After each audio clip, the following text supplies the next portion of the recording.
Fireside Tales for Wolfgang. Episode 40. Greetings and salutations. I'm Hunter Ackerman, here to read some classic literature for you. Let us embark upon part 2.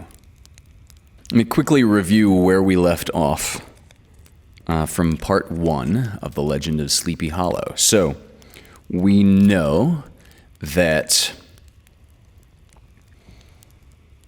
Ichabod Crane is an educated but very superstitious man. Superstitious to the point that he can be manipulated by his own fears of these superstitions. He's also in love with Katrina Van Tassel, the love interest, and there is an antagonistic character nicknamed Brom Bones, who seems to be a very much like the prototype for Gaston in what's the Disney movie that Gaston is in? Is that Beauty and the Beast? That must be right. No one fights like Gaston. No one. Whatever else Gaston does well, like Gaston. Brom Bones would seem to be something of a prototype for the Gaston character. And also, Ichabod Crane, our protagonist, is a school teacher, teaches young children. He is also a disciplinarian, but he's not considered to be unduly cruel nor harsh in his discipline.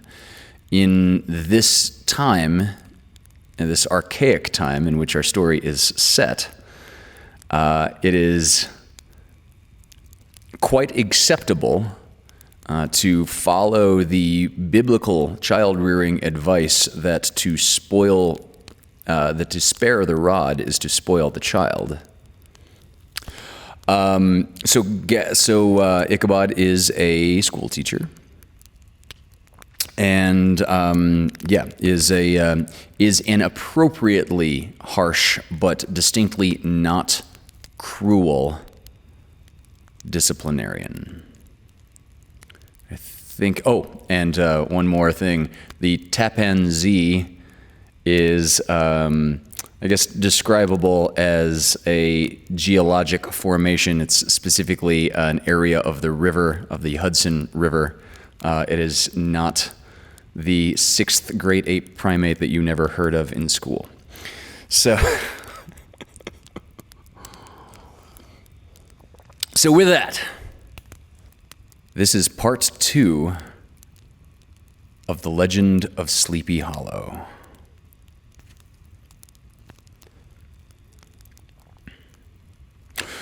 On a fine autumnal afternoon, Ichabod, in pensive mood, sat enthroned on the lofty stool from whence he usually watched all the concerns of his little literary realm.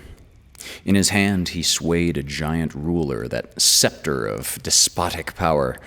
The birch of justice reposed on 3 nails behind the throne, a constant terror to evil doers, while on the desk before him might be seen sundry contraband articles and prohibited weapons detected upon the persons of idle urchins, such as half-munched apples, pop guns, whirligigs, fly cages, and whole legions of rampant little paper gamecocks. Apparently, there had been some appalling act of justice recently inflicted, for his scholars, the children students, were all busily intent upon their books, or slyly whispering behind them, with one eye kept upon the master, and a kind of buzzing stillness reigned throughout the schoolroom. It was suddenly interrupted by the appearance of a messenger in tow-cloth jacket and trousers, a round crowned hat, and mounted on the back of a ragged, wild, half-broken colt, which he managed with a rope by way of halter.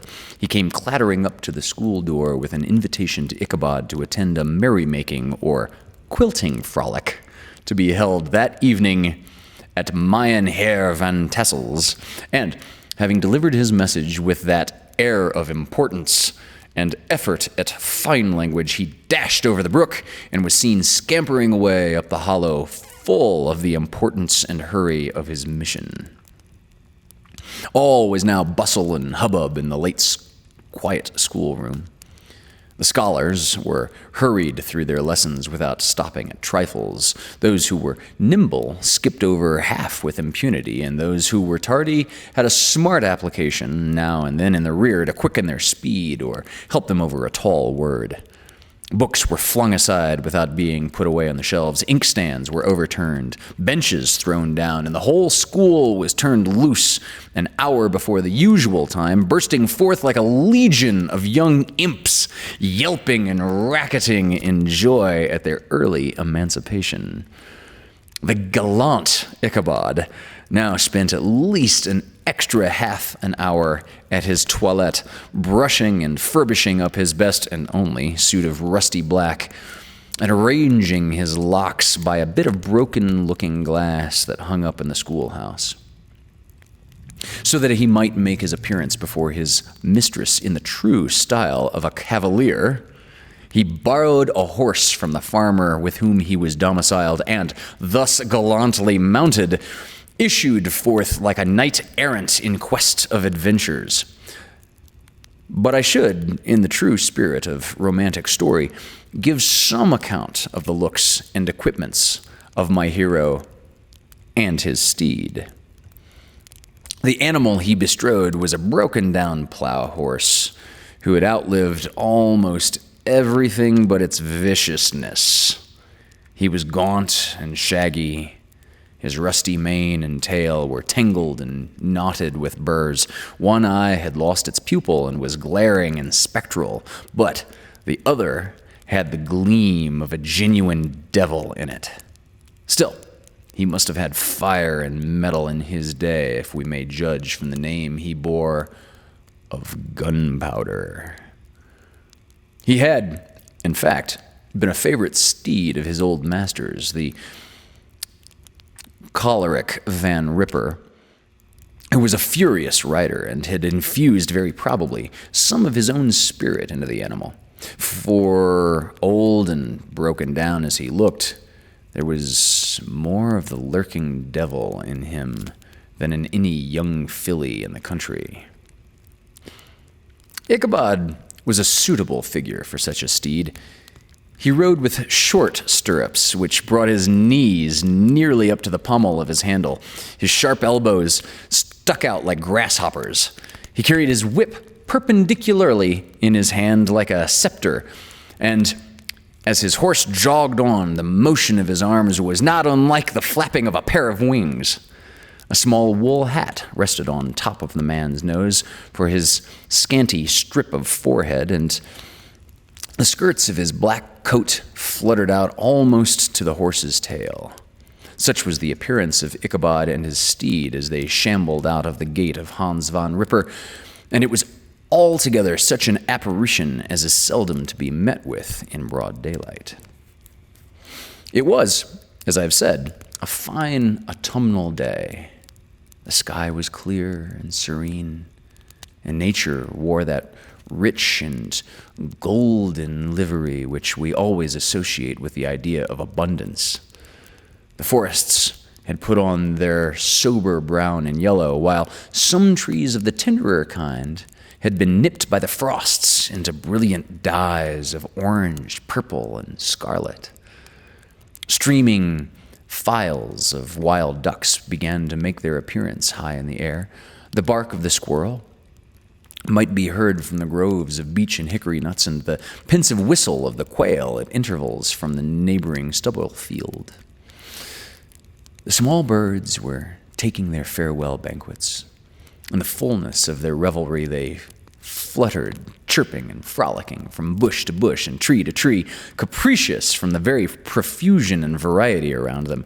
There was the honest cock-robin with its loud, querulous note, and the twittering blackbirds flying in sable clouds, and the golden-winged woodpecker with his crimson crest, his broad black gorget and splendid plumage, and the cedar bird with its red-tipped wings and yellow-tipped tail and its little cap of feathers, and the blue jay, that noisy coxcomb in his light blue coat and white underclothes, screaming and chattering, nodding and bobbing and bowing and pretending to be on good terms with every songster of the grove. Yeah, here in Southern California, our local mountain jays, our stellar jays, none of them are on good terms with any of the songbirds of any grove. Sounds like on the East Coast, they keep similar sociopathic bird tendencies. Fireside Tailes for Wolfgang. Originally broadcast on GWC Productions' YouTube channel, Caps Media Television Channel 6 in Ventura on KPPQ LP Ventura at 104.1 FM, and on the KPPQ Podcast Network. Episodes can also be viewed on Pasadena Media, either on Spectrum Charter Channel 32 or on AT&T Uverse Channel 99. Back to the story, however.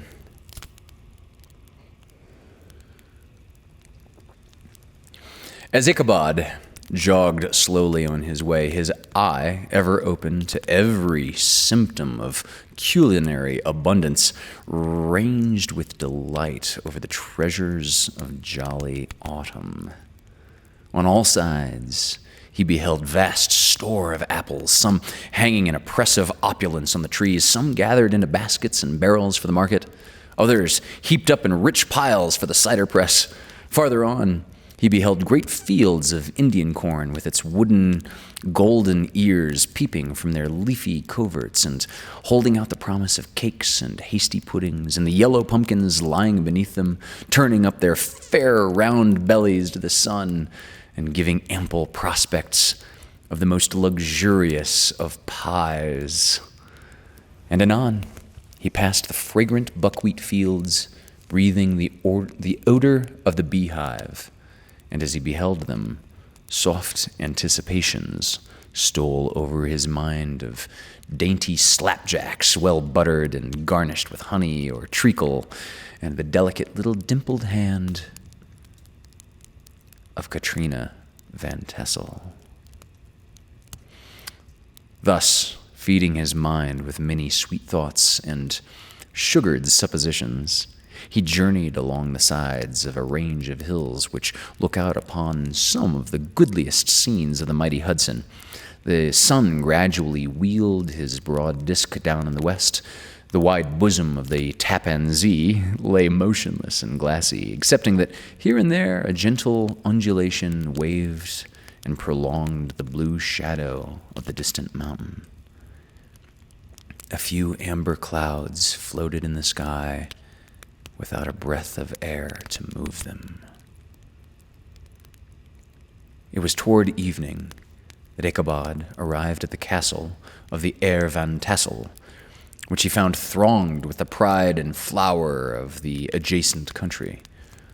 Old farmers, a spare and leather-faced race in homespun coats and breeches, blue stockings, huge shoes, and magnificent pewter buckles, their brisk, withered little dames in close-crimped caps, long-waisted short gowns, homespun petticoats, young lasses almost as antiquated in dress as their mothers, excepting where a straw hat, a fine ribbon, or perhaps a white frock gave symptoms of city innovation. The sons, in short, square-skirted coats with rows of stupendous brass buttons, and their hair generally queued in the fashion of the times. Brom Bones, however, was the hero of the scene, having come to the gathering on his favorite steed, Daredevil, a creature like himself, full of mettle and mischief, and which no one but himself could manage. No one rides like Gaston. He was, in fact, noted for preferring vicious animals given to all kinds of tricks, which kept the rider in constant risk of his neck, for he held a tractable, well-broken horse as simply unworthy of a lad of his spirit.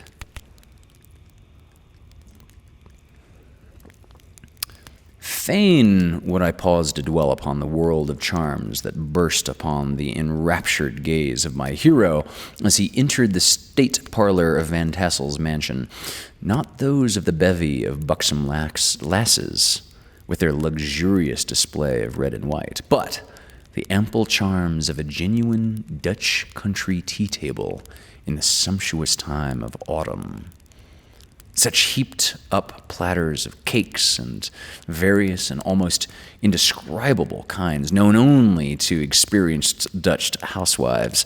There were apple pies and peach pies and pumpkin pies, besides slices of ham and smoked beef, and moreover, delectable dishes of preserved plums and peaches and pears and quinces, not to mention broiled shad and roasted chickens, together with bowls of milk and cream, all mingled higgledy-piggledy, pretty much as I have enumerated them, with the motherly teapot sending up its clouds of vapor from the mist.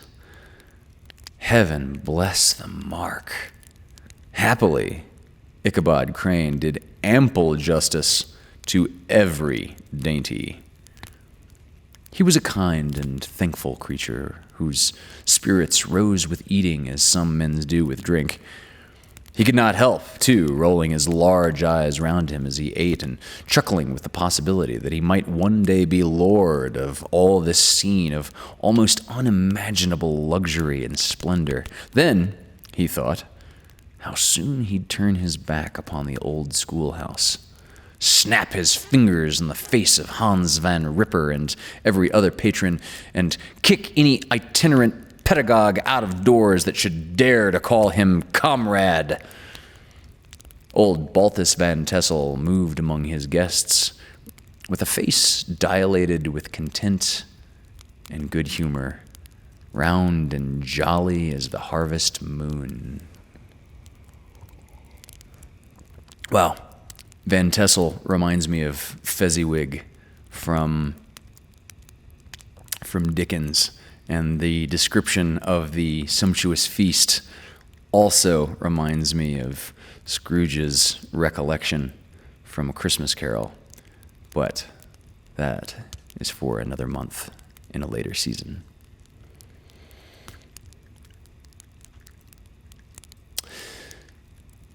Balthus Van Tassel's hospitable attentions were brief but expressive, being confined to the shake of the hand, a slap on the shoulder, a loud laugh, and a pressing invitation to fall to, help themselves. And now the sound of the music from the hall summoned to the dance. The musician was an old, gray-headed Negro who had been the itinerant orchestra of the neighborhood for more than half a century. His instrument was as old and battered as he himself. The greater part of the time, he scraped on 2 or 3 strings, accompanying every movement of the bow with a motion of the head, bowing almost to the ground and stamping with his foot whenever a fresh couple were to start. Ichabod prided himself upon his dancing as much as upon his vocal powers. Not a limb, not a fiber about him was idle, and to have seen his loosely hung frame in full motion and clattering about the room, you would have thought St. Vitus himself, that blessed patron of the dance, was figuring before you in person. The lady of his heart was Ichabod's partner in the dance, and she smiled graciously in reply to all his amorous oglings, while Brom Bones, sorely smitten with love and jealousy, sat brooding by himself in one corner. When the dance was at an end, Ichabod was attracted to a knot of folks who, with old Van Tassel, sat smoking at one end of the piazza, gossiping over former times and drawing out long stories. This neighborhood, at the time of which I am speaking, was one of those highly favored places. Just sufficient time had elapsed to enable each storyteller to dress up his tale with a little becoming fiction and, in the indistinctness of his recollection, to make himself the hero of every exploit. But all these were nothing to the tales of ghosts and apparitions that came next. The neighborhood is rich in legendary treasures of the kind. Local tales and superstitions thrive best in these sheltered, long-settled retreats. This is perhaps the reason why we so seldom hear of ghosts, except in our long-established Dutch communities. The immediate cause, however, of the prevalence of supernatural stories in these parts was doubtless owing to the vicinity of Sleepy Hollow. There was a contagion in the very air that blew from that haunted region. It breathed forth an atmosphere of dreams and fancies infecting all of the land.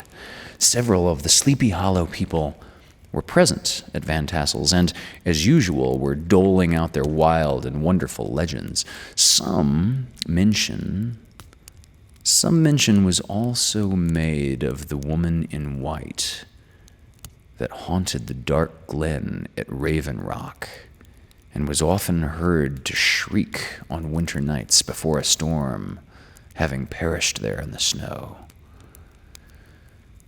The chief part of the stories, however, turned upon the favorite specter of Sleepy Hollow, the headless horseman, who had been heard several times of late patrolling the country and, it was said, tethered his horse nightly among the graves in the churchyard.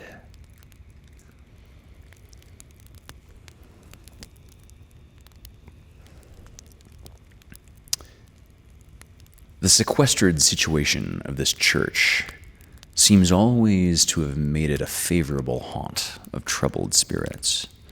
It stands on a knoll, surrounded by locust trees and lofty elms, from among which its descent, whitewashed walls shine modestly forth. A gentle slope descends from it to a silver sheet of water, bordered by high trees, between which peeps may be caught at the blue hills of the Hudson. On one side of the church extends a wide woody dell, along which raves a large brook among broken rocks and trunks of fallen trees.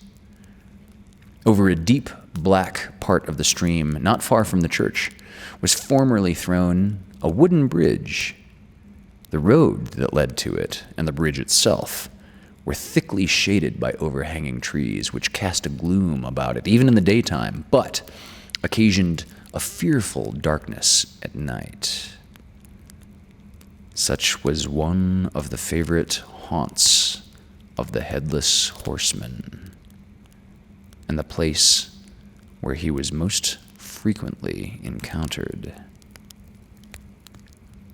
The tale was told of old Brower, a most heretical disbeliever in ghosts, how he met the horseman returning from his foray into Sleepy Hollow and was obliged to get up behind him, how they galloped over bush and brake, over hill and swamp until they reached the bridge, when the horseman suddenly turned into a skeleton, threw old Brower into the brook, and sprang away over the treetops with a clap of thunder.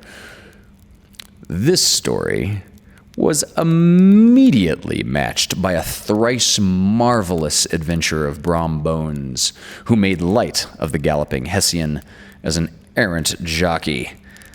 He affirmed that, on returning one night from a neighboring village, he had been overtaken by this midnight trooper, that he had been offered to race with him for a bowl of punch, and should have won it too, but for the daredevil beat the goblin horse. But just as they came to the church bridge, the Hessian bolted and vanished in a flash of fire. All these tales told in that drowsy undertone with which men talk in the dark, the countenances of the listeners only now and then receiving a casual gleam from the glare of a pipe, sank deep in the mind of Ichabod. He repaid them in kind with large extracts from his invaluable author, Cotton Mather, and added many marvelous events that had taken place in his native state of Connecticut, and fearful sights which he had seen in his nightly walks about Sleepy Hollow. The revel now gradually broke up. The old farmers gathered together their families in their wagons, and were heard for some time rattling along the hollow roads and over the distant hills. Some of the damsels were mounted behind their favorite young men, and their light-hearted laughter, mingling with the clatter of hooves, echoed along the silent woodlands, sounding fainter and fainter until they gradually died away, and the late scene of noise and frolic was all silent and deserted. Ichabod only lingered behind, according to the custom of country lovers, to have a tete-a-tete with the heiress, fully convinced that he was now on the high road to success. What passed at this interview, I will not pretend to say, for in fact, I do not know. Something, however, I fear me, must have gone wrong, for he certainly sallied forth after no very great interval, with an air quite desolate and chapfallen. Oh, these women. These women. Could that girl have been playing off any of her coquettish tricks? Was her encouragement of the poor pedagogue all a mere sham to secure her conquest of his rival? Heaven only knows. Not I. Let it suffice to say, Ichabod stole forth with the air of one who had been sacking a hen roost rather than a fair lady's heart.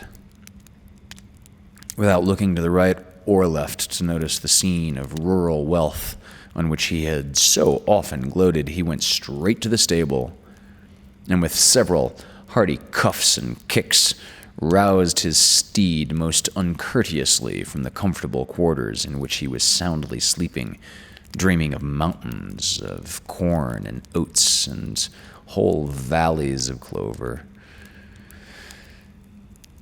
It was the very witching time of night that Ichabod, heavy-hearted and crestfallen, pursued his travels homeward along the sides of the lofty hills which rise above Tarrytown, and which he had traversed so cheerily in the afternoon. The hour was as dismal as himself. Far below him, the Tappan Zee spread its dusky waters, with here and there the tall mast of a sloop riding quietly at anchor. In the dead hush of midnight, he could even hear the barking of the watchdog from the opposite shore of the Hudson, but it was so vague and faint as only to give an idea of his distance. No signs of life occurred near him, but occasionally the melancholy chirp of a cricket, or perhaps the guttural twang of a bullfrog from a neighboring marsh, as if sleeping uncomfortably and turning suddenly in his bed. All the stories of ghosts and goblins that he had heard in the afternoon now came crowding upon his recollection. The night grew darker and darker. The stars seemed to sink deeper in the sky, and driving clouds occasionally hid them from his sight. He had never felt so lonely and dismal. He was, moreover, approaching the very place where many of the scenes of the ghost stories had been laid. In the center of the road stood an enormous tulip tree, which towered like a giant above all the other trees of the neighborhood and formed a kind of landmark. Its limbs were gnarled and fantastic, large enough to form trunks for ordinary trees, twisting down almost to the earth and rising again into the air. It was connected with the tragical story of the unfortunate Andre, who had been taken prisoner hard by and was universally known by the name of Major Andre's Tree. The common people regarded it with a mixture of respect and superstition, partly out of sympathy for the fate of its ill-starred namesake, and partly from the tales of strange sights and doleful lamentations told concerning it.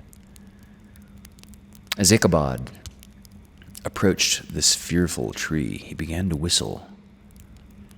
He thought his whistle was answered, but it was but a blast sweeping sharply through the dry branches. As he approached a little nearer, he thought he saw something white hanging in the midst of the tree. He paused and ceased whistling, but on looking more narrowly, perceived that it was a place where the tree had been scathed by lightning and the white wood laid bare. Suddenly he heard a groan. His teeth chattered and his knees smote against the saddle. It was but the rubbing of one huge bough upon another as they were swayed about by the breeze. He passed the tree in safety, but new perils lay before him.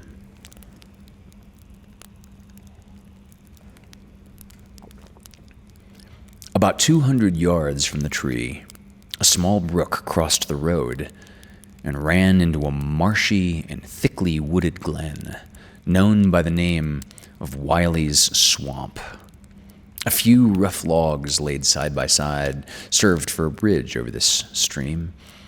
On that side of the road where the brook entered the wood, a group of oaks and chestnuts matted thick with wild grapevines threw a cavernous gloom over it. To pass this bridge was the severest trial.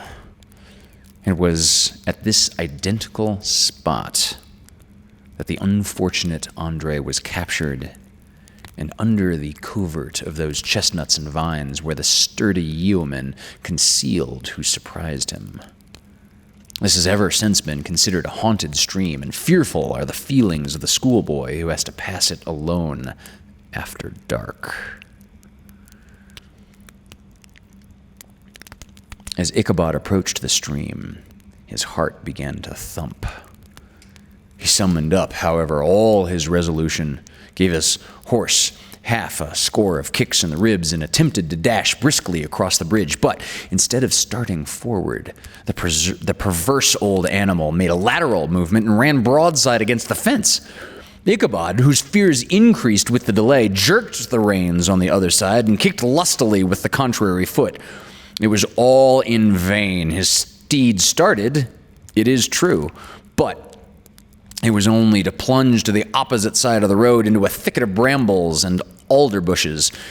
The schoolmaster now bestowed both whip and heel upon the starveling ribs of old Gunpowder, who dashed forward, snuffling and snorting, but came to a stand just by the bridge with a suddenness that had nearly sent his rider sprawling over his head. Just at this moment, a big splash by the side of the bridge caught the sensitive ear of Ichabod.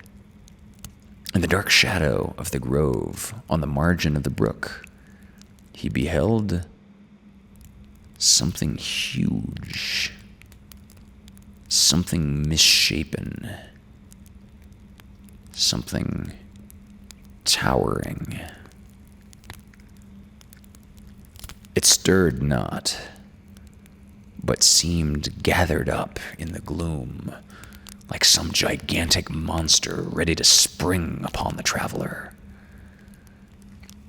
The hair of the affrighted pedagogue rose upon his head with terror. What was to be done? To turn and fly was now too late, and besides, what chance was there of escaping ghost or goblin, if such it was, which could ride upon the wings of the wind?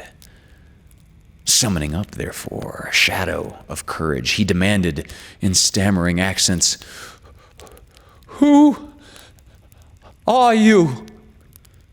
He received no reply. He repeated his demand in a still more agitated voice. Still, there was no answer. Once more, he cudgeled the sides of the inflexible gunpowder and, shutting his eyes, broke forth with involuntary fervor into a psalm tune. Just then, the shadowy object of alarm put itself in motion and with a scramble and a bound stood at once in the middle of the road. Though the dark night was dismal, yet the form of the unknown might now in some degree be ascertained. He appeared to be a horseman of large dimensions and mounted on a black horse of powerful frame.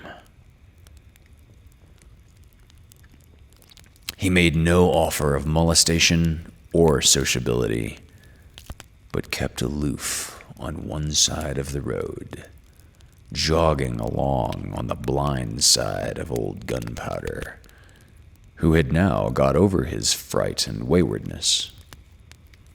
Ichabod, who had no relish for this strange midnight companion and bethought himself of the adventure of Brom Bones with the galloping Hessian, now quickened his steed in hopes of leaving him behind. The stranger, however, quickened his horse to an equal pace. Ichabod pulled up and fell into a walk, thinking to lag behind.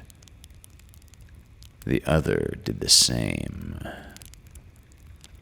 His heart began to sink within him. He endeavored to resume his psalm tune, but his parched tongue clove to the roof of his mouth, and he could not utter a stave.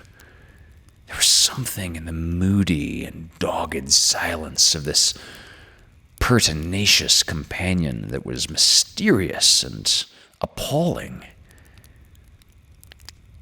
It was soon fearfully accounted for.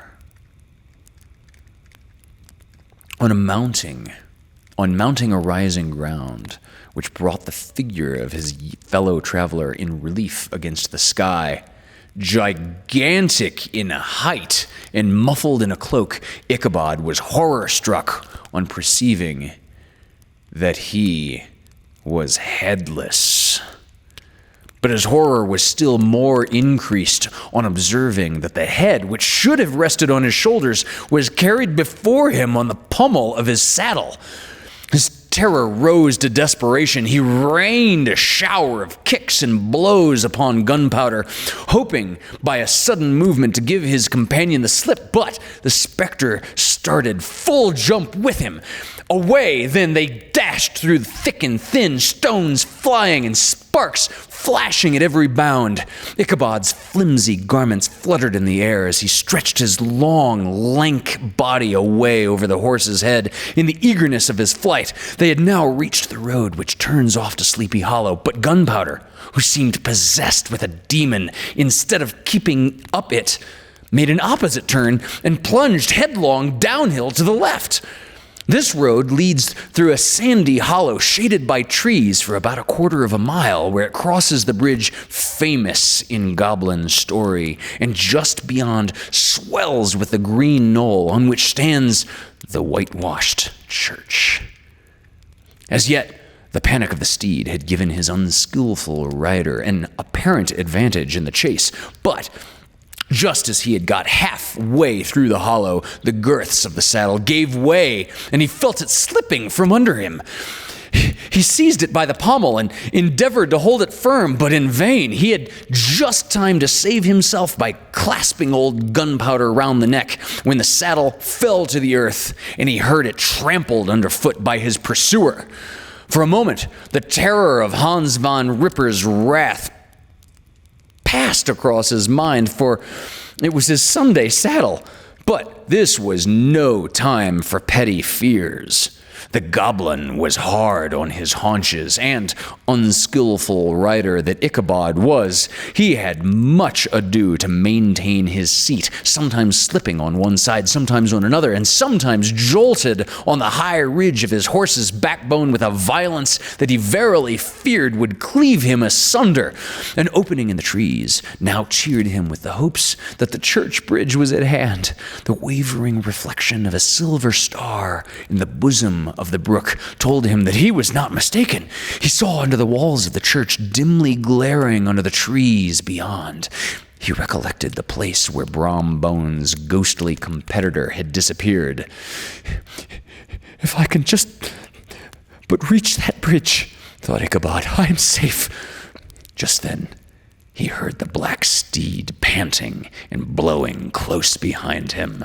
He even fancied that he felt his hot breath. Another convulsive kick in the ribs, and old Gunpowder sprang upon the bridge. He thundered over the resounding planks. He gained the opposite side, and now Ichabod cast a look behind to see if his pursuer should vanish according to rule in a flash of fire and brimstone. Just then he saw the goblin rising in his stirrups, and in the very act of hurling his head at him, Ichabod endeavored to dodge the horrible missile, but too late. It encountered his cranium with a tremendous crash.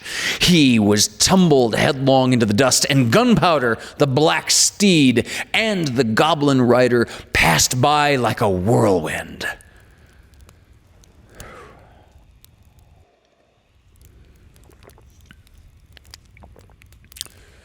The next morning, the old horse was found without his saddle, and with the bridle under his feet, soberly cropping the grass at his master's gate.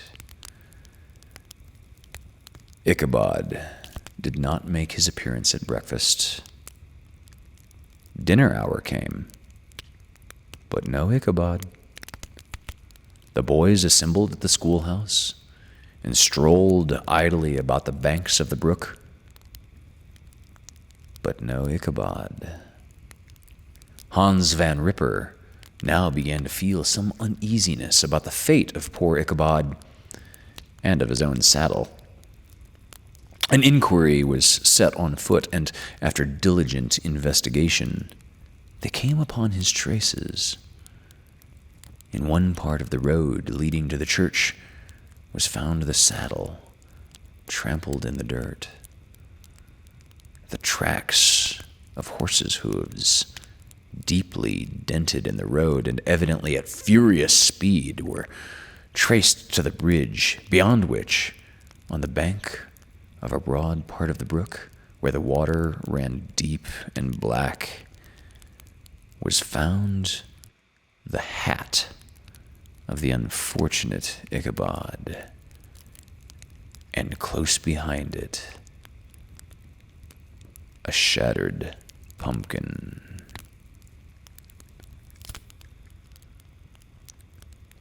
The brook was searched, but the body of the schoolmaster was not to be discovered. Hans Van Ripper, as executor of his estate, examined the bundle which contained all his worldly effects. They consisted of 2 shirts and a half, 2 stocks for the neck, a pair or 2 of worsted stockings, an old pair of corduroy small clothes, a rusty razor, a worn book of psalm tunes, and a broken pitch pipe.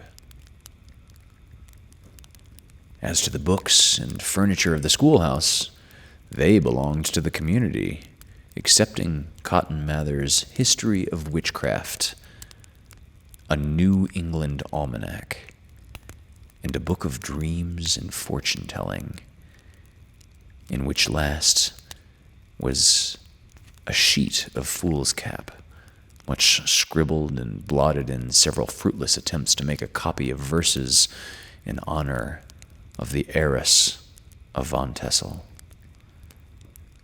These magic books and the poetic scrawl were forthwith consigned to the flames by Hans von Ripper, who from that time forward determined to send his children no more to school, observing that he never knew any good come of this same reading and writing. Whatever money the schoolmaster possessed, and he had received his quarter's pay but a day or two before, he must have had about his person at the time of his disappearance. The mysterious event caused much speculation at the church on the following Sunday. Knots of gazers and gossips were collected in the schoolyard, at the bridge, and at the spot where the hat and where the pumpkin had been found. The stories of Brower, of Bones, and a whole list of others were called to mind. And when they had diligently considered them all and compared them with the symptoms of the present case, they shook their heads and came to the conclusion that Ichabod had been carried off by the galloping Hessian. As he was a bachelor and in nobody's debt, nobody troubled his head any more about him. The school was removed to a different quarter of the hollow, and another pedagogue reigned in his stead. It is true, an old farmer who had been down to New York on a visit several years after, and from whom this account of the ghostly adventure was received, brought home the intelligence that Ichabod Crane was still alive, that he had left the neighborhood partly through fear of the goblin and Hans Van Ripper, and partly in mortification at having been suddenly dismissed by the heiress, by his love Katrina, that he had changed his quarters to a distant part of the country, had kept school and studied law at the same time, had been admitted to the bar, turned politician, electioneered, written for the newspapers, and finally had been made a justice of the 10-pound court.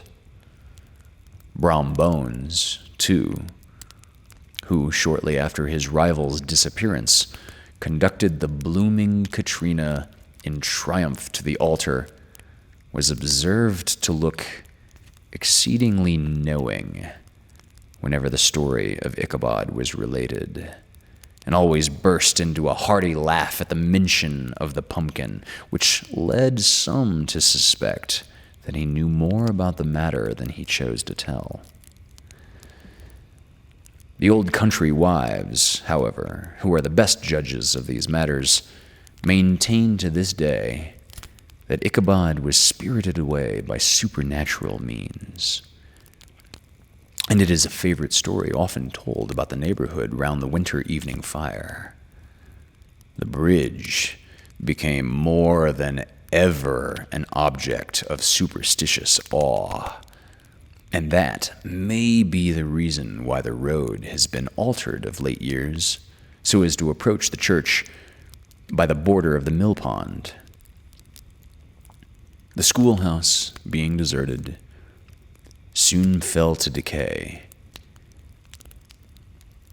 and was reported to be haunted by the ghost of the unfortunate pedagogue. The plowboy, loitering homeward of a still summer evening, has often fancied the schoolmaster's voice at a distance, chanting a melancholy psalm tune among the tranquil solitudes of Sleepy Hollow.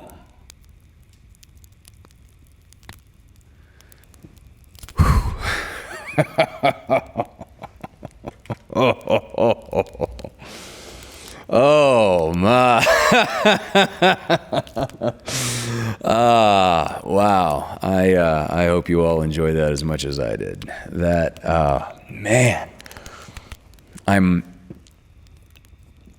I'm struck by the timelessness of that story. When I say timelessness in this very particular case, All I mean is my impression of that story, reading that story as an adult, is exactly, is quintessentially identical to my impression of that story as a small child. Ask Hunter anything. Hunter, I've been thinking about what I believe and whether it's important to me to be right since you mentioned it a couple of weeks ago. Meg continues, I believe when we die, we are no different than anything else that has a life and dies. I wholeheartedly agree. I see no reason to make special exception for human in the category of what happens when we die. Going on. I hope to be reborn, she put in quotes, as fertilizer for a plant and become part of the animal that eats it and be committed to compost again at its death. How important is it to me that I'm right? Not at all. A wise man once said, if we're wrong, we'll never know. Going on with Meg's inquiry. However, I have had a huge amount of unexplainable occurrences in my life, and I'm going to have to use the common vernacular so no one is confused. All three of my children have mentioned a woman checking on them in their beds at night. My kids are years apart, and one of them was raised by his father's family. Every one described the same woman. She was a neighbor who never had children, and everyone called her Grandma Weaver. She died during my first pregnancy, and I had no pictures of her for the children to have seen. They also lived in different states and didn't speak until they were teens. Here in this house, there's something that occasionally growls in my ear, loudly. Not a "what was that" sound, a growl like I've heard many times in the mountains. I have no idea, but I do know the man who built this house was a practical joker. It's a family friend's house. Like I said, I don't believe in any sort of afterlife, but I have these things and more that happen around me on a regular basis and have no good explanation for them. So I call them ghosts and spirits, even though I don't believe. If you have any answers for me, I'd love to consider them. Spectacular question.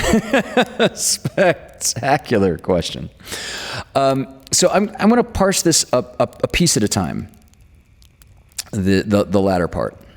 As far as I'm gonna address the last part first. The growling. Of course, I couldn't really say what it is that's making the sound that you are either actually hearing or imagining. I'm not even going to say you're having an experience. That much is true, clear, and a given. Evolution has shaped us toward having false positives. What I mean by that is, let's go through an example. You are much more likely to mistake a coat rack for a burglar than you are to mistake a burglar for a coat rack. Evolutionarily speaking, why this is pretty clear. Because for our ancestors living out on, say, the African plains in the tall grasslands, you hear a rustling in the grass over there. It is a mistake that will remove you from the gene pool if you just go lazy and assume that rustling in the grass was the wind, when in actuality it's a lion. Other way around, if you hear rustling in the grass and you are wrong the other way. You assume it to be a lion when it's really just a rustling in the wind. That has cost you nothing but a little shot of adrenaline and a little increase of pulse, and you're okay. One mistake is pretty inexpensive. One mistake is absolutely deleterious to your genes. I wouldn't say that it's an auditory hallucination. I would say it is what evolution has shaped you to be inclined to interpret particular sensory input. So I'm not saying that the growl sound is a total auditory hallucination. I don't know what the sound is.